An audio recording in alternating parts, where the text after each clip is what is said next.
A declaration that unfolded not over weeks of diplomatic channels, but in a single televised address lasting 47 minutes. 47 minutes that rewrote the rules of engagement in the Middle East. 47 minutes that sent shockwaves through the corridors of power in Washington, Tel Aviv, and beyond. 47 minutes that forced the most powerful military in the region to activate every single asset at its disposal. What Iranian President Pezeshkian did today crossed a line that the Biden administration had hoped would hold through the transition period. And when that line broke, Israel did not hesitate. They responded with speed, precision, and overwhelming force. The world watched as Tehran delivered its message. But the world was not prepared for what Jerusalem would do in response. This is the full report on the day that changed everything, and the dangerous hours that lie ahead. 4 months now, there had been signals, not official statements, not formal diplomatic communiques, just signals, that President Pezeshkian was preparing something unprecedented. Pezeshkian has been defiant, yes, but he has been calculated in his defiance. His moves have followed a certain rhythm, a predictability, almost a choreography that Western intelligence agencies had learned to read. The Iranian president, elected on promises of economic reform and limited diplomatic engagement, had walked a careful line between the hardliners in Tehran and the international community watching his every move.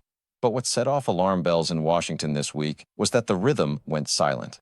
Intelligence analysts who monitor Iranian military communications, diplomatic backchannels, and economic preparations know the indicators: the unusual movement of senior Revolutionary Guard commanders, the sudden postponement of routine military exercises, the acceleration of enrichment activities at multiple nuclear facilities, the sudden silence from normally vocal government spokespeople. All of that went quiet. And whenever Iran goes quiet, it means something is about to get loud. American satellites tracked increased activity at Natanz and Fordow. British intelligence noted unusual encrypted communications between Tehran and proxy forces across the region. Israeli Mossad assets reported that something significant was being planned at the highest levels of the Iranian government. Yet no one, not the CIA, not MI6, not Mossad, predicted what would come next. The silence was not preparation for a military strike. It was preparation for words. Words that would prove more destabilizing than any missile. Early this morning, Iranian state television detected what they described as emergency broadcast protocols, including activation of the presidential communication system that had not been used in over 18 months. These are the kinds of protocols that Iran only activates when they are signaling something very specific: a major policy shift, a response to an external threat, or a fundamental change in strategic posture. Western observers didn't know which category this fell into, or whether it fell into all three at once. But what they did know was that Pezeshkian was changing Iran's stance. And when a nation with nuclear ambitions shifts posture without explanation, even by the smallest measure, every intelligence agency on Earth pays attention. At precisely 9 o'clock Tehran time, President Pezeshkian appeared on national television. His expression was calm. His voice was steady, but his words carried the weight of decades of confrontation. The Islamic Republic of Iran, he began, will no longer be bound by agreements that the other parties have abandoned. He was speaking, of course, of the Joint Comprehensive Plan of Action, the nuclear deal that the United States withdrew from in 2018 under President Trump. But Pezeshkian went further than any Iranian leader had gone before. We announced today that Iran reserves the right to pursue all necessary measures to ensure our national security, including the development of capabilities that we have previously restrained. Those words sent immediate shockwaves through diplomatic channels worldwide. He was not announcing a nuclear weapon, but he was announcing that Iran would no longer pretend it wasn't capable of building one. The warning issued by Washington tonight was not normal. It was not routine. It was not symbolic. It was urgent. Official after official, briefing after briefing described Pezeshkian's declaration as provocative, destabilizing, and perhaps most importantly, irreversible in its strategic implications. Secretary of State Antony Blinken called an emergency meeting with allied ambassadors. The Pentagon raised alert levels at Central Command. The National Security Council convened within the hour. But diplomatic pressure only works if the target hesitates. Iran did not. In fact, Their follow-up actions today were among the most aggressive we've seen in the post-JCPOA era. Here's what we know. Within 3 hours of Pezeshkian's address, Iranian state media released footage of previously hidden underground facilities. These weren't the facilities that international inspectors had been monitoring. These were new sites, hardened bunkers buried deep beneath mountain ranges that Western intelligence had suspected but never confirmed. The message was unmistakable. Iran has been preparing for this moment for years. And then came Israel's response. Within 90 minutes of the Iranian broadcast, Israeli Prime Minister Benjamin Netanyahu convened an emergency session of the Security Cabinet. The meeting lasted 4 hours. When it ended, the Israeli Defense Forces announced something that hasn't happened since the 1973 Yom Kippur War. Full military mobilization. Every reserve unit, every active division, every air wing and naval vessel. Israel was preparing for war. Tonight, Israeli military sources confirmed that the IDF launched immediate reconnaissance operations across multiple sectors, including Syrian airspace that had recently been reinforced with advanced Russian air defense systems for what analysts believe was precisely this scenario. Israel acted before Iran could activate its full regional network. They hit suspected weapons depots in eastern Syria. They hit Hezbollah command centers in southern Lebanon. They hit convoy routes near the Iraqi border that were likely preparing to transport advanced missile components. In other words, Israel targeted the infrastructure of Iranian power projection, the supply chains that would have made any Iranian escalation operational. This is what made Washington's warning so urgent. Pezeshkian's declaration wasn't just symbolic, it was actionable. It represented the kind of strategic shift that could fundamentally alter the balance of power in the Middle East if left unchecked. And Israel, understanding that fully, responded with force. Not recklessly, not impulsively, but strategically. They didn't strike Iranian territory directly. They didn't target Iranian naval vessels in international waters. They hit the nodes of Iranian influence outside Iran's borders. They hit the capabilities that would have enabled Tehran to back up its words with action. Military analysts describe this approach as counterproliferation through denial, a strategy designed to prevent an adversary from translating strategic declarations into operational reality. It's a message that says, your words may be bold, but your capabilities remain vulnerable. Israeli Air Force F-35 stealth fighters conducted at least 17 sorties over a 6-hour period. Apache helicopters struck targets along the Lebanese border. Iron Dome and David Sling batteries were repositioned to maximum defensive posture. The Israeli Navy deployed missile corvettes to the eastern Mediterranean, within striking distance of the Syrian coast. And perhaps most significantly, Israeli submarines, believed to carry nuclear-capable cruise missiles, left port and disappeared into operational positions. Israel wasn't just responding to Iran's declaration. Israel was redefining the rules of the game. And here's where the story becomes even more alarming. Western intelligence agencies now believe that Pezeshkian's declaration was designed to test the resolve of the incoming Trump administration after the chaos of the presidential transition period. Iran wanted to see whether Washington would retreat to diplomatic platitudes while Jerusalem stood alone. But instead, the opposite happened. The Biden administration didn't equivocate. They issued a statement of support for Israel that was so direct, so unambiguous, that even Tehran noticed. You don't get Iran's attention easily. But today, Washington did. The United States stands unequivocally with our Israeli allies, the White House statement read. Any Iranian action that threatens regional stability will be met with appropriate consequences. Defense officials speaking with Reuters under anonymity described Iran's strategic shift as breakout posturing, a way to extract maximum leverage while technically remaining within the bounds of international law. But Israel proved today that they remain both capable and willing to act unilaterally. Their strikes were not only precise, they were coordinated so effectively that multiple targets across 3 countries were hit within a 30-minute window. That synchronization matters because it shows the depth of Israeli operational planning. It shows that Jerusalem is not waiting for permission from Washington. They are acting on their own assessment of existential threat. And tonight, that assessment is clear. Iran crossed a line, and Israel will not allow them to cross back unchallenged. As reports continued coming in throughout the night, we learn more about the scale of Israel's response. Israeli Air Force jets carried out precision strikes against at least 12 Syrian military installations, forcing the evacuation of Iranian advisors embedded with Assad's forces. Israeli naval commandos targeted port facilities in Latakia that had been expanded in the last 18 months to accommodate larger Iranian cargo vessels. Israeli cyber units operating from undisclosed locations reportedly disrupted communication networks used by Iranian intelligence to coordinate with Hezbollah and Hamas. This wasn't just a military response. This wasn't just a show of force. This was strategic preemption. This was battlefield shaping. And battlefield shaping is the one thing Iran has struggled to counter since the assassination of Qasem Soleimani in 2020. For every advance Tehran has made in regional influence, Israel has countered with something that complicates their operational picture. The Iranians build a weapons facility.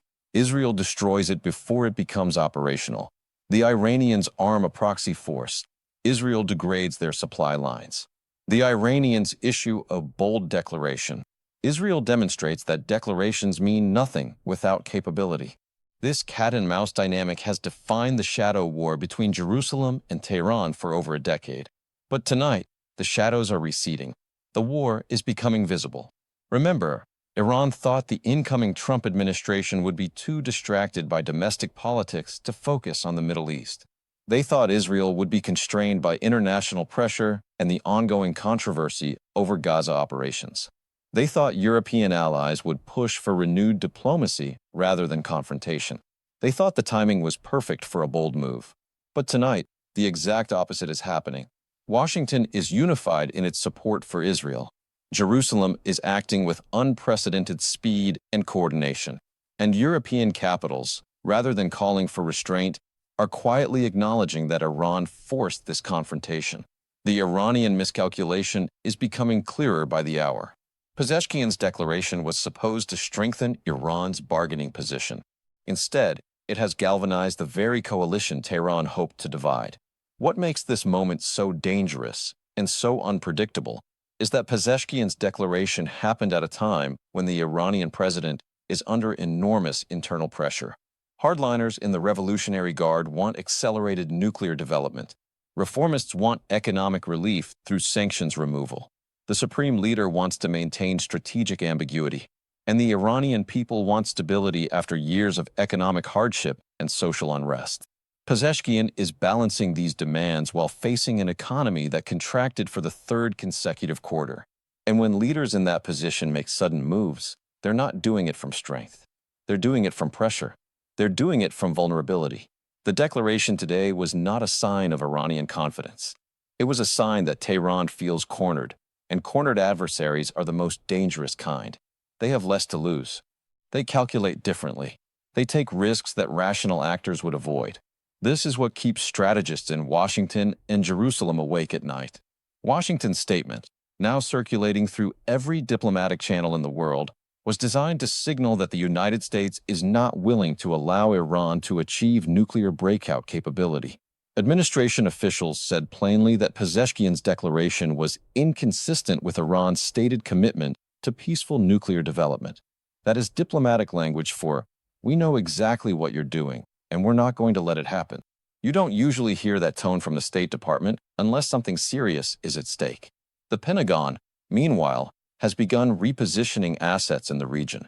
The USS Dwight D. Eisenhower Carrier Strike Group, already deployed to the Red Sea, has been ordered to extend its patrol. Additional F-22 Raptor squadrons are being moved to bases in the Gulf states. And American Special Operations Forces in Iraq and Syria have been placed on heightened alert. These are not symbolic gestures. These are preparations for contingencies that, until today, remained theoretical. Tonight, they are becoming operational plans. Meanwhile, Israeli Prime Minister Netanyahu addressed the nation in a somber, defiant speech tonight. He said, "The state of Israel will not allow Iran to threaten our existence with nuclear weapons. This is not a political statement. This is a national commitment." He said, "We have heard Iran's words. Now they will see our actions, and they will understand that Israel has both the capability and the will to defend itself." And he said, "To our allies around the world, we appreciate your support. But Israel's security does not depend on anyone's permission. We will do what we must. These are not rhetorical flourishes. These are statements from a nation that understands just how high the stakes have become. Netanyahu, for all the controversies surrounding his leadership, spoke tonight as a wartime prime minister. And Israel, despite its internal political divisions, spoke tonight with one voice. Here's what makes the situation even more concerning. Pezeshkian's declaration wasn't isolated. Along with the nuclear announcement, Hezbollah leader Sheikh Naim Qasem also released a video message praising Iran's courage and warning Israel of unprecedented retaliation if strikes continue. Houthi forces in Yemen launched 3 ballistic missiles towards southern Israel, all intercepted by aero defense systems. Iranian-backed militias in Iraq increased rocket attacks targeting American bases in Erbil and Al-Assad. All of this happened within the same 12-hour period. When Iran moves multiple pieces at once, it means something larger is underway. The so-called axis of resistance, Iran's network of proxy forces stretching from Lebanon to Yemen, is being activated. Not fully, not yet, but the pieces are moving. And that movement tells us that Tehran anticipated Israel's response and prepared accordingly. Intelligence analysts are now considering several possibilities. One is that Iran is preparing to accelerate its nuclear program to the point of no return, creating a fait accompli that forces the world to accept a nuclear-armed Iran. Another is that Iran is attempting to provoke an Israeli strike that would rally regional support and justify withdrawal from all remaining nuclear agreements. A third possibility, the one worrying officials the most, is that Iran is attempting to demonstrate that it can absorb any Israeli response and continue its program regardless. But today, Israel took that card off the table. They didn't limit themselves to diplomatic protests. They didn't wait for international consensus. They didn't hope that economic pressure would change Tehran's calculus. They acted with overwhelming force to demonstrate that Iran's program is not beyond reach. The message to Tehran is clear. You are not as protected as you think you are. What we're watching now is a test of wills. Iran wants to see whether it can change the regional balance of power through strategic declarations and incremental advances. Israel wants to show that it will not allow that balance to shift, regardless of cost. Washington wants to prevent a regional war that could draw in American forces. And the rest of the world wants to prevent a nuclear arms race in the most volatile region on Earth. These competing objectives cannot all be satisfied. Something has to give. And tonight, we're watching the first moves in a confrontation that could define the Middle East for a generation. Tonight, we've heard from intelligence officials who are now monitoring Iranian military communications around the clock. They say Iran's Revolutionary Guard has placed its air defense systems on maximum alert. They say Iranian naval vessels in the Persian Gulf have changed patrol patterns in ways that suggest defensive repositioning. And they say Pezeshkian's decision to go public with Iran's nuclear intentions is likely part of a broader strategy intended to accelerate international pressure for a new diplomatic agreement on Iran's terms. But Israel is not retreating. In fact, Israel is doubling down. Their response today, swift, massive, and precise, sent a message to Iran that Jerusalem will not wait for diplomacy to fail before acting. And it sent a message to Washington that Israel expects American support, but does not require American permission. The United States now faces a difficult choice: support Israel fully and risk escalation, counsel restraint and risk alienating its most important regional ally, or try to thread the needle by supporting defensive measures while opposing offensive action. None of these options is without risk. All of them could shape the trajectory of the conflict. As the night goes on, we expect more details to emerge about what exactly Iran hoped to achieve with today's declaration. But what we do know is that Israel's response was timely. It disrupted Iranian operational planning. It reassured Israeli citizens that their government is prepared to act. And it demonstrated to the region that Israel remains the dominant military power, regardless of what Tehran announces. What happens next will depend on what Iran does in the coming days. If they back down and signal willingness to return to negotiations, this moment will be remembered as a turning point that strengthened deterrence. If they escalate further, through proxy attacks, nuclear acceleration, or direct confrontation, Israel has already shown they are ready. They have shown they are prepared. They have shown they are ready to respond. The coming 72 hours will be critical. Every statement from Tehran will be analyzed. Every movement of Iranian military assets will be tracked. Every signal from Jerusalem will be parsed for indication of next steps. And tonight, for the first time in years, Iran appears to be reconsidering. Tehran is quiet, too quiet. And when Iran is quiet, it means they are thinking. It means they are choosing their next move carefully. Because tonight, Iran learned something they have learned many times before, but seem to keep forgetting. Israel does not bluff. Israel does not hesitate. And Israel will not accept an existential threat, no matter the cost. This story is far from over. But tonight, one thing is clear.